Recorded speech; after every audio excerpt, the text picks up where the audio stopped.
Security experts often say these kidnappers and terrorists live in the same communities with us, yet identifying them has been a challenge. Abductions in the Southwest have become more frequent. How should collaboration work between state government, community policing, and security forces? Can traditional methods be adopted in communities for protection against abduction? The Area Kankanko of Yoruba Land, Gani Adams, will join the conversation on how communities can be actively engaged to support security operatives. Join the discussion live on our X platform at Ray Power Network. You can also call the number 091-2423-0865. We're live right now on YouTube at Ray Power Nigeria. You can also drop your thoughts as well on our WhatsApp platform, still through the same number, 091-2423-0865. Once again, welcome to Factfile. Go to office, all right? When you enter, towards the fridge, there's an extension there. Unplug it, bring it to me now. You did very well, though. So get her applause.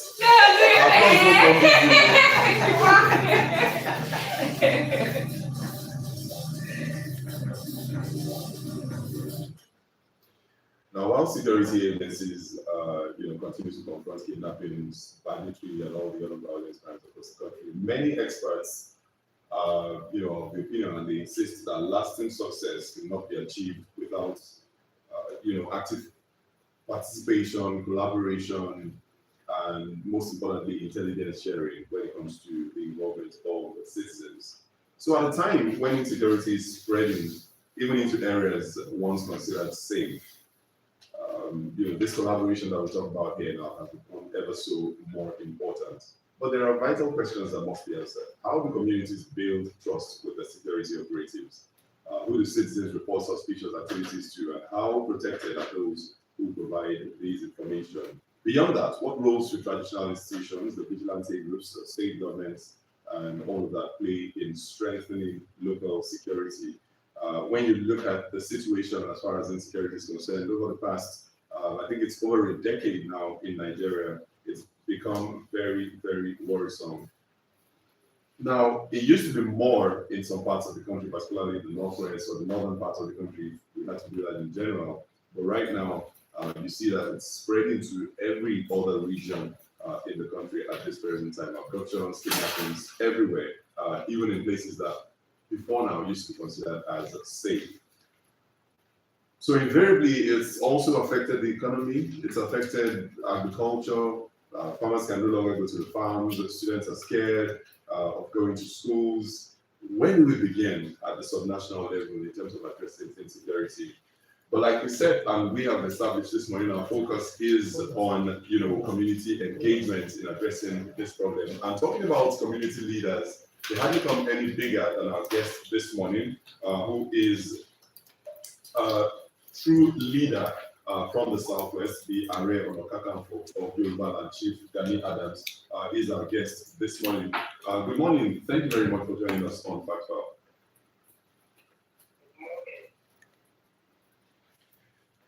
Now, thank you very much, Chief. Thank you so much. Let's begin by, because you are you are a prominent leader from the Southwest in Nigeria. You are, first of all, you are also a father to your own biological children, father to, by extension, to Yoruba citizens, and then, of course, a father when it comes to the nation as well. How worried are you about the security situation in Nigeria?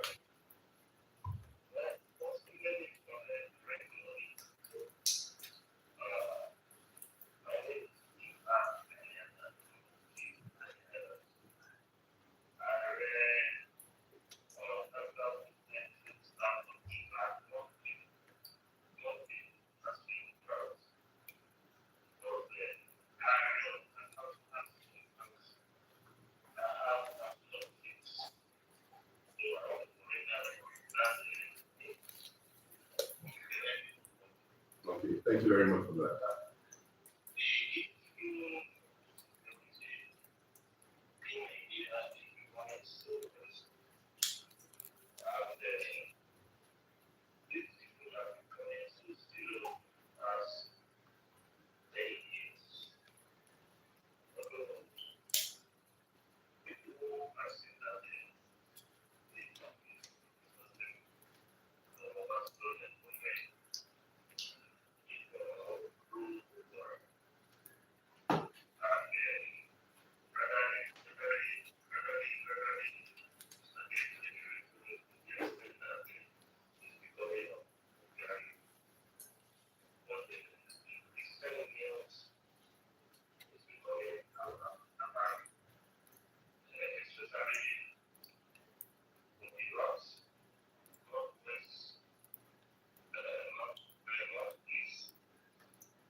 Okay, before we start to look at ways of or things that need to change, what is wrong with our current security architecture? And why does it appear that we have not been able to find a solution to insecurity in Nigeria within the confines of what we currently have in terms of the policing, the military, and all that?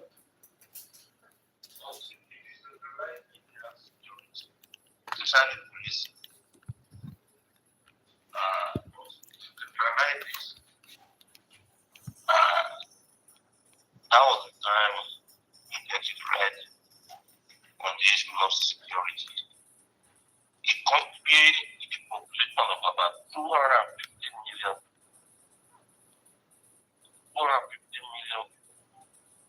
and with almost 250 ethnic nationalities, there is no way you can police that kind of a country with one structure of police. One with structures. The system of governance. It reflects the system of government, which is supposed to be run through federalism. And when you are talking of federalism, we have federal, state, and local government. Under normal circumstances, the federal police must, which we have now, and the state police and the local government will be in existence.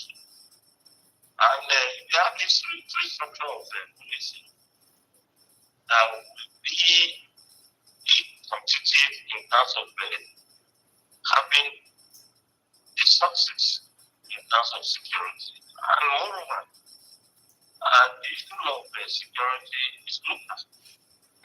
Can you be running a country of 250 million with federal police without having local police? The local police and state police. We have said it countless numbers of times in interviews and public forum, but the federal government refused to list it. And the more they listing, the more we got in embarrassed in the international community, even in the country. So without being taken care of the local police, the native of the community, the people that know the criminal of that community, the people that can cite things in their book and forest, and willing to combat them with the last of blood in their body. We are still deceiving ourselves in this blood insecurity. And the only country that we can use once one structure of police, a country that have a population of just 10 million people with like 10 ethnic nationalities within the country. But this country is too big, and the issue of tribal interest that I cannot come from Burundi to come and lay down my life for the people of Oyo State. I cannot come from Bakaliki and lay down my life for the people of Maiduguri. But when you have the native people the native of that community who believe that he has to serve his community with everything he has. After retirement, more recognition will be given to him that in policing that community, he done a very good job to protect life and property within the range of 5 years of service. Definitely, he will do all he can do to make sure the place is safe. Okay. Not only on the basis of career, his family residing in that place. And part of his family, it may marry in that community.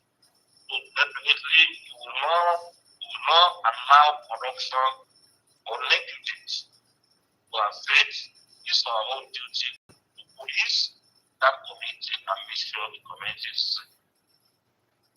Okay, so it's very obvious, Ivan, that you are all for the conversation around state policing, and I know this has been an ongoing conversation in the streets in various fora in Nigeria over the last few years, and somehow we have not been able to pull it off. But we have what we can call a semblance of it. Of course, I know of the Civilian Joint Task Force, in the north. I know that Amotekun in the south, in some states in the southwest, has been on for about 3-4 years now. And it still appears that they haven't yielded the desired results. So in your own capacity as a leader, what efforts have been made to collaborate with the state governments and some of these groups that are stronger, particularly in the southwest with the Amotekun, to look into this problem? You can't compare civilian transport with the state police. The state police is the job that was given to you as a career. You are entitled to different things on the basis of being recruited by the state or local government. When you are talking of the civilian task force, it's not like a word that was seriously cracked, and we are looking for cement machines and all this. Instead of you to reconstruct it to make sure that you put some pillars to make the buildings so strong. So, all these civilian task force is as a result of running away from doing the right thing. Maybe state police or local government police to solidify our security arrangement. And it all lies on politics.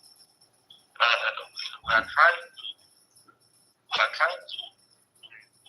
play politics with everything that happens in our country. The federal government are trying to make sure that they hold on to power and reduce the power of the governors and the local government so that they can dictate what will happen in the state. In as much that they can control what is in the specifics. You can continue to do what is in concurrent list and the residual. And you are informing people that you are running democracy on the basis of federal government, on the content of true federalism. And when you are talking about the second question, please, because I realize that your announcement brings two questions. Yeah, it had to do with the collaboration. Yes. When you are talking about collaboration, it's what I've been requesting for. It's another answer, another alternative. I was suggesting two ways out from this issue of insecurity. One, state police and local government police. Second, collaboration. That was where JTF can come from. The collaboration. When we have the police collaboration with the state government, and the collaboration can come from the local government level through the supervisions of the government of the state. It look like ours can collaborate with the government on the basis of some operations in the community and the forest, because there is no local government, there is no city, and some villages and we don't have structure. People in Nigeria, we have structure in 29 states in Nigeria. So we have the capacity to work with the government security agencies to reduce this security threat, because I never done it for their community. You know the history of the community, you know they are familiar to the forest, you know the forest.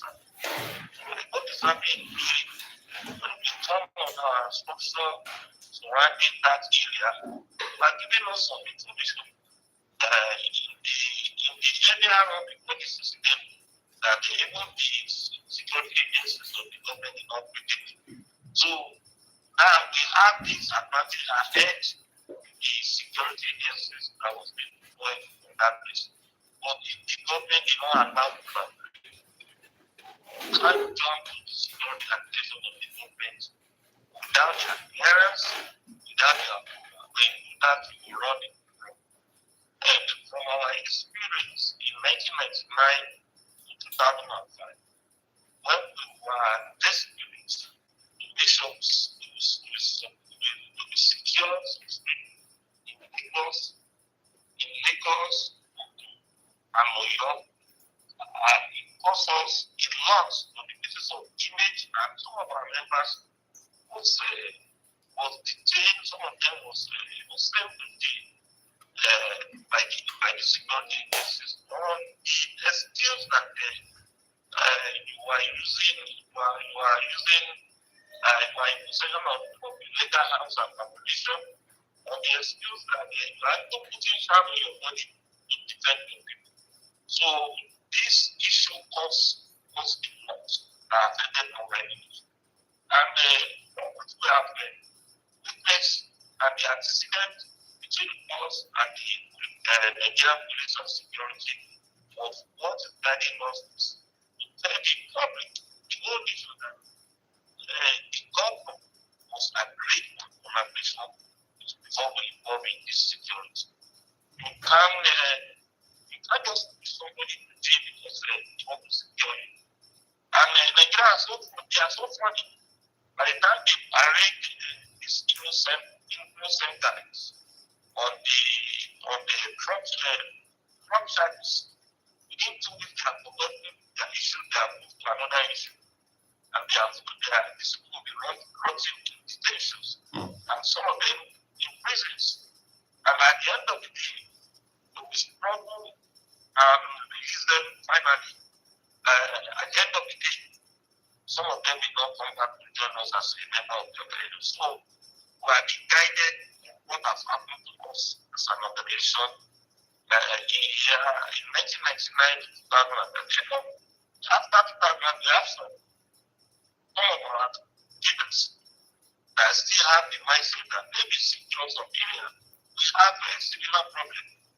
But if you want that we still be security in some street, but the one that the National Association got the approval from the DPO and the area commander, that you can see that still security, jobs of security aspects in the street.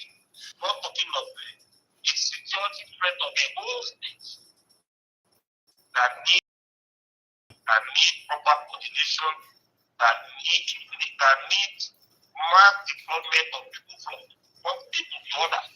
And on the way you are living from one state to the other, on this of assisting other states in security, a lot of things that happen within the security agency. So I'm writing a letter to the Southwest government. I was forced to read that letter last week because people are calling me that you said you have written a letter. Yes, let us see that later to be sure that what we are saying is correct. From my experience, I don't tell lies. I don't believe in fallacy. Anything you get from my mouth is what I believe on and what I have done.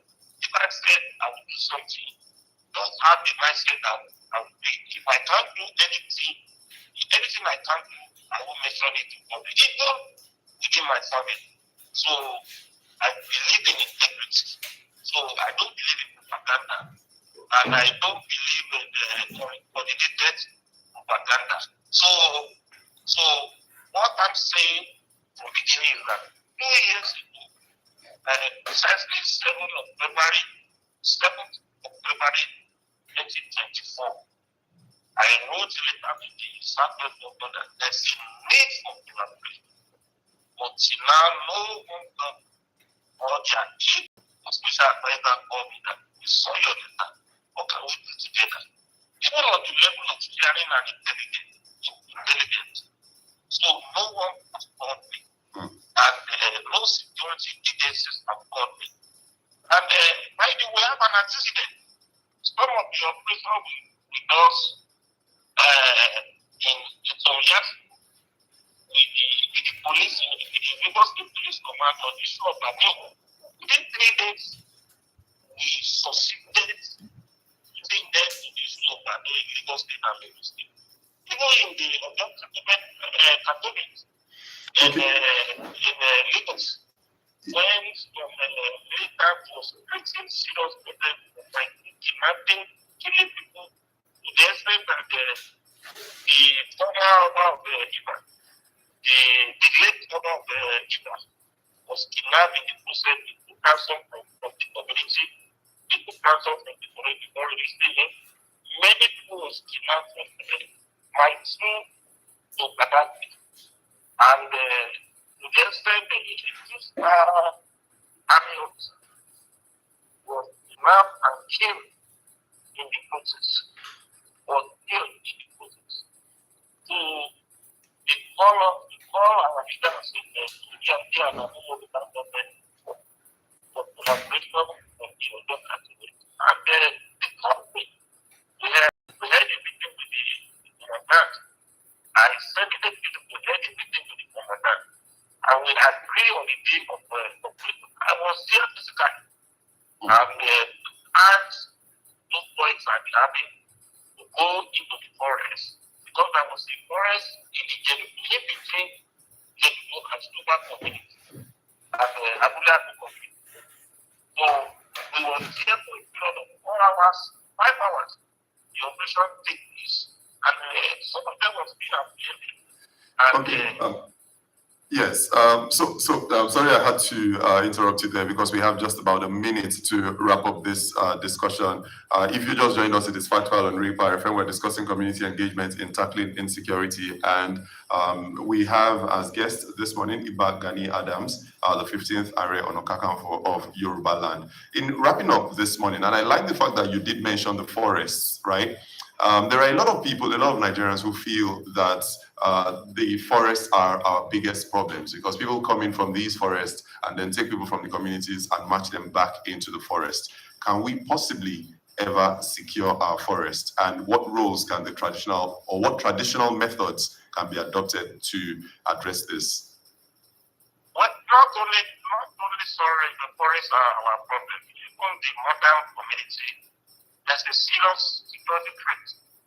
Some of these bandits or terrorists reside in the urban community. It's not every criminal operation they did happen in the forest. As a matter of fact, in some of the universities now, it used to happen in the main community. So if you are thinking of forests and leaving the main community, it will happen. How will be there to secure Nigeria and Southwest? So we have to prepare on both sides, the forest and the developed part of the community, because you can have a tenant in your house, renting an apartment, renting a room or an apartment in your house, you don't know it's a criminal. And he may be planning something for a period of 6 months, leaving the house, coming back, and you don't know what is doing.